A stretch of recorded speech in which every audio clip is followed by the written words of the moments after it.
Hello दोस्तों, राधे राधे। स्वागत है आपका हमारे चैनल में। आज मैं आपको सुनाने जा रही हूँ महाभारत से जुड़ी एक कहानी।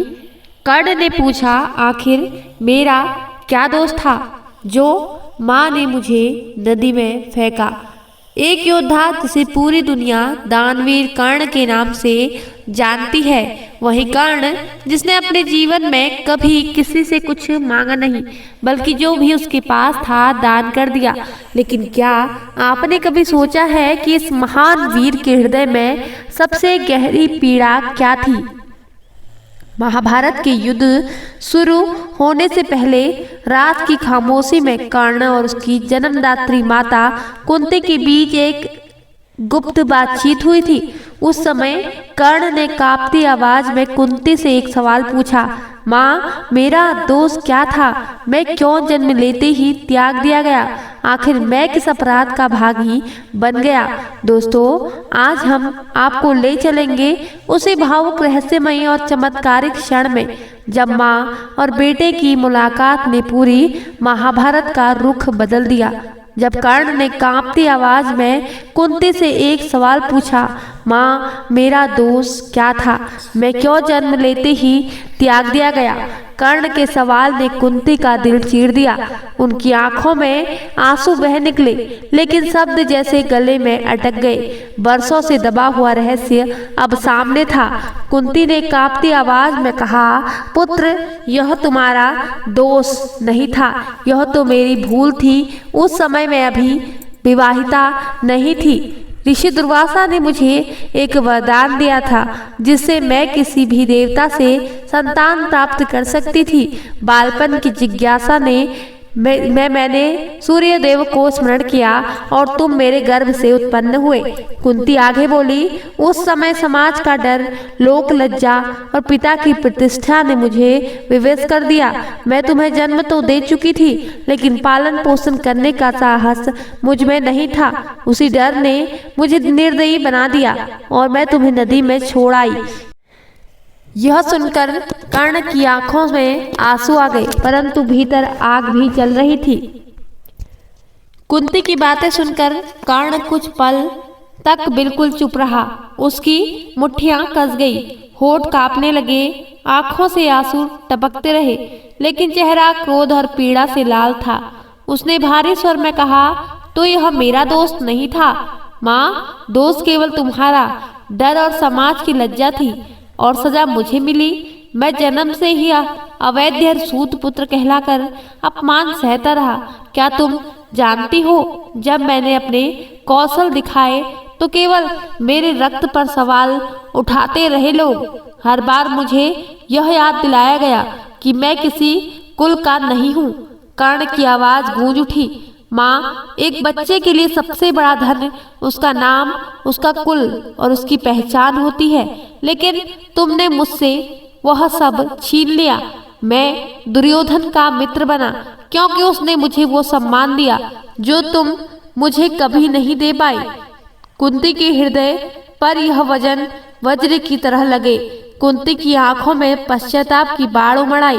उन्होंने कर्ण के कांपते हाथों को पकड़ लिया और रोते हुए बोली, पुत्र, मैं मानती हूँ कि मैंने अपराध किया है, लेकिन आज जब महाभारत का युद्ध द्वार पर खड़ा है, मैं तुझसे एक माँ की तरह याचना करने आई हूँ।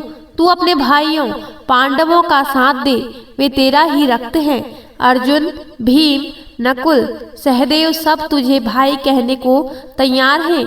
कुंती की आवाज भीगती चली गई, बेटा, अगर तू पांडवों की ओर से लड़ेगा तो युद्ध में तेरा वध कोई नहीं कर पाएगा।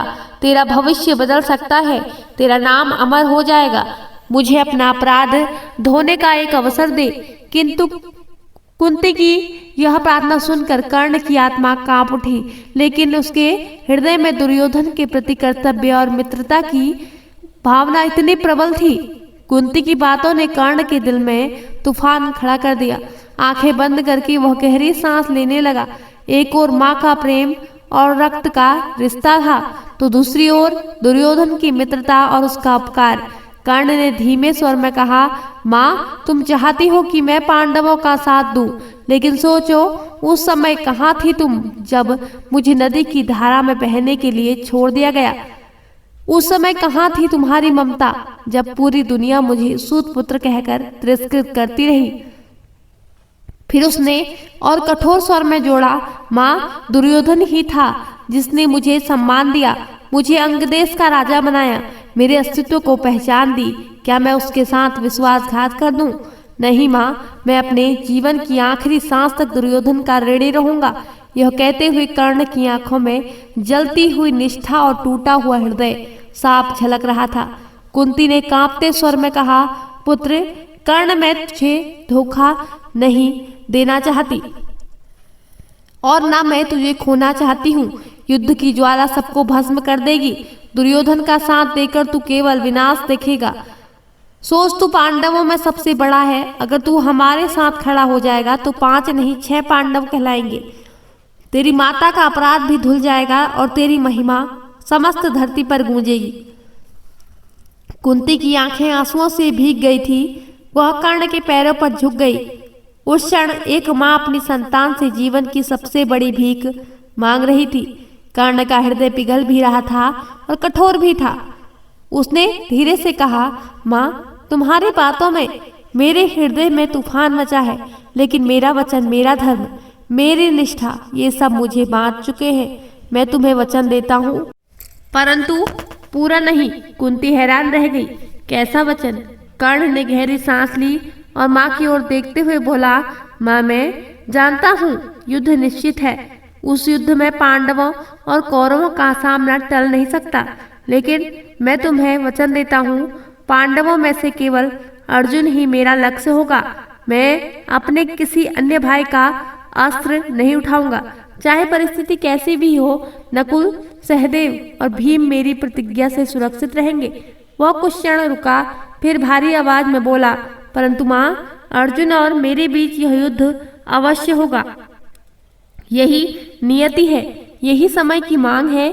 यदि मैं विजयी हुआ तब भी तुझे 5 पुत्र ही रहेंगे, और यदि अर्जुन विजयी हुआ तब भी तुझे 5 ही पुत्र रहेंगे। कुंती स्तब्ध रह गई। यह वचन जैसे वरदान भी था और श्राप भी। कर्ण के शब्द सुनकर कुंती की आत्मा कांप गई। उनका दिल चाह रहा था कि वह अपने पुत्र को सीने से लगा ले और कहे, नहीं बेटा, मैं तुझे नहीं खो सकती। लेकिन सामने खड़ा था युद्ध। अब सिर्फ उनका पुत्र नहीं था, वह एक योद्धा था, बल्कि धर्म, वचन और निष्ठा का प्रतीक बन चुका था। कुंती की आंखों से आंसू बहते रहे। उन्होंने भर्राए हुए स्वर में कहा, पुत्र, मैं तुझसे अब कुछ और नहीं मांगूंगी। तेरे शब्द ही मेरी पीड़ा का उत्तर है। लेकिन याद रख, चाहे तू जिस ओर भी खड़ा हो, मेरे आशीर्वाद हमेशा तेरे साथ रहेंगे। कर्ण ने हाथ जोड़कर प्रणाम किया और बोला, माँ तुम्हारा आशीर्वाद ही मेरे लिए सबसे बड़ा बल है। मैं जानता हूँ कि यह युद्ध मेरे जीवन का अंत भी हो सकता है, परंतु मैं अपने धर्म से पीछे नहीं हटूंगा।